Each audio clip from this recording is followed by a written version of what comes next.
Magic Treehouse Book 18 Dogs in the Dead of Night by Mary Brooke Osborne. Chapter 5 He's All Yours.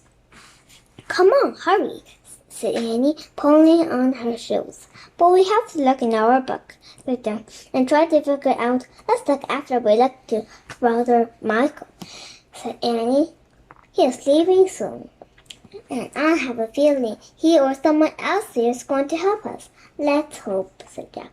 Still sore from illness, Jack limped a little as he followed Annie out of their room. They passed over the closed doors, climbing to the large torchlit hallway, until finally they came to the parlor. From the dining hall, they could hear the clinking and civil war and china, but no voices. Jack and Annie peered into the room and saw about 40 monks sitting on the benches. On either side of the long table, Brother Michael waved up from one end. The other monks didn't even look up. They all kept their heads down and bowed as they suddenly finished eating their noontime meal. Jack and Annie crossed the dining hall, waving among a dozen Samburnas resting with their heads on their paws. None of them had Barrett's crazy energy. Jack and Annie sat on the end of the bench across from Brother Michael. One of the other monks served them bread and butter, bowls of porridge, and cups of hot tea. Jack took a sip of the milky, sweet tea. Then he leaned across the table to Brother Michael. "Excuse me," he whispered, "but there is another place where the mountain dogs, a place not too far from here. We might find flowers." Brother Michael looked thoughtfully. Then he shook his head. "Certainly not now. It must be a very cold spring. But a month from now, at the lower outlet, we'll definitely find flowers." "Not until a month from now?" said Jack. "I'm afraid not," said Brother Michael. He smiled curiously at Jack. "You must love flowers very much." Jack didn't know how to say. How could he possibly explain to find the white and yellow flower, and to leave his meaning for 1 hour, and help break a spell to save Marius Penguin, who had been turned to a stone by a young sorcerer in Camelot. Yes, I like them," said Jack. "Perhaps you could go on a climbing trip with Father Lurman if you come back on this way in the summer," said Brother Michael. He also loved plants and flowers. He's an expert on the flora of the Alps. Jack nodded. He picked up the chunk of bread and took a small bite. "That would be great," he said, "except we can wait." Only his hope was about that their research book could help them somehow. By now, all the monks were getting up from their table. The sons quietly followed them out of the dining hall. As Jack ate his bread and watched everyone leave, Barry banded out the kitchen. He grabbed the last bite of bread right out of Jack's hand and gulped it down. "Hey," said Jack. Annie burst out laughing. "Barry, you selfish," she cried. Without a word, Brother Michael grabbed Barry by the collar, but the dog broke loose from the monk and ran around the room. He went down his forelegs. He barked his happy, booming bark as if daring them to catch him, and he laughed again. Brother Michael sighed. "I apologize for the stuff of your bread," he said to Jack. "May I get you some more?" No, it's okay," said Jack. Barry's bark shook the dining hall. "Excuse me, I'll take him to the kitchen," Brother Michael said. He grabbed Barry by the collar again. This time he held it tight and pulled him into the kitchen. The dining hall was empty now, except for Jack and Annie. "Listen, we can't waste any more time," said Jack, raising from the table. "I'm going back to our room to read about the flora and fauna of the Alps." "I'll go with you," said Annie. As Jack and Annie were leaving, Brother Michael came out of the kitchen. "No, I apologize for Barry," he said, frowning. "He will be leaving us tomorrow." "Why, where's he going?" asked Annie. "Down to a house in the valley," said the monk. "But he seems so happy here," said Annie. "Oh, he is very happy here," said Brother Michael. "Too happy. It'll break his heart to leave." "So why does he have to leave?" said Annie. "Because he has a very independent spirit, and none of us can give time to give him the extra training he needs," said Brother Michael. "Well, what if I try to train him?" said Annie. "What?"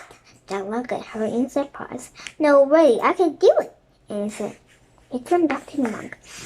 "You can give that job to me. I know about training dogs, and if I was really good with animals, right, Jack?" Yeah, but, said Jack, please let me drive. And said to Brother Michael, you're very kind. However, Brother Michael was interrupted by the howling of the kitchen. The monk shook his head. Listen to him. He will cry night and day if he has to leave us. And Father Lawrence shall miss him terribly. He paused and looked at Annie. Perhaps we should give him one more chance. If we really think we handle him, shall put him in your charge today, and we will see what training you can give him. Yes, said Annie. Good, then I'll bring him to you, said Brother Michael. Then he headed back to the kitchen. Are you nuts? Jack whispered to Annie. You don't know exactly how to raise a dog like that. Actually, I do, said Annie. For the information, I just read a book about training dogs. I even wrote a book report about it. But we haven't had any practice, said Jack. And if we have, why do we have time now? What about saving Penny?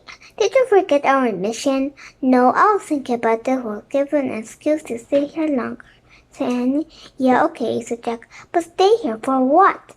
Brother Michael said that there are no flowers around here now. We'd have to stay for a month.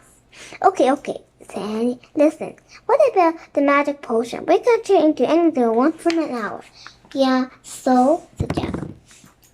Well, don't you think we could garage and change to something like an officer finds a white and yellow flowers? Said Annie. No, that's, said Jack. Stupid. Yeah, said Annie. So let's see. Before they had time to think, Brother Michael came out of the kitchen. He was carrying with the monk's robes and had Barry on a leash. The huge dog dragged Brother Michael over to Jack and Annie, swinging his tail and barking with excitement. You could walk with him in an enclosed yard, said Brother Michael. He pointed to a door off the dining hall, and you may want to wear this over your clothes, as it's quite cold outside. He handed them the monk's rope. Jack and Annie pulled on the ropes and tied the rope belts around their waists. When they got their hoods over their heads, perfect, said Annie. Much warmer.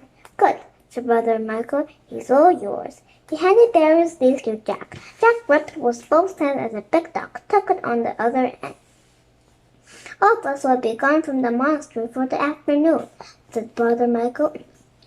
If you take a walk, you must not let Barry off the leash. Whatever you do not let him run freely out of the sight. I'm certain he will dash off to explore the mountains and get lost in the snow. Don't worry, we'll keep him in the yard, said Annie. I'm very grateful for your help, said Brother Michael. Perhaps this will even assist you with about your research book about the elves. I bet it will, said Annie. Well, goodbye, good luck. Brother Michael smiled. I fear you are the ones who need luck today, he said. Be good, Barry, that the rosy-faced monk hurried up to catch up with the others. Okay, let's get started, said Annie. Come on, Barry. He threw open the door to a snowy yard surrounded by a rock wall. Barry instantly lurched towards the yard. Arr! Cried Jack at the dog, nearly yanked his arm off.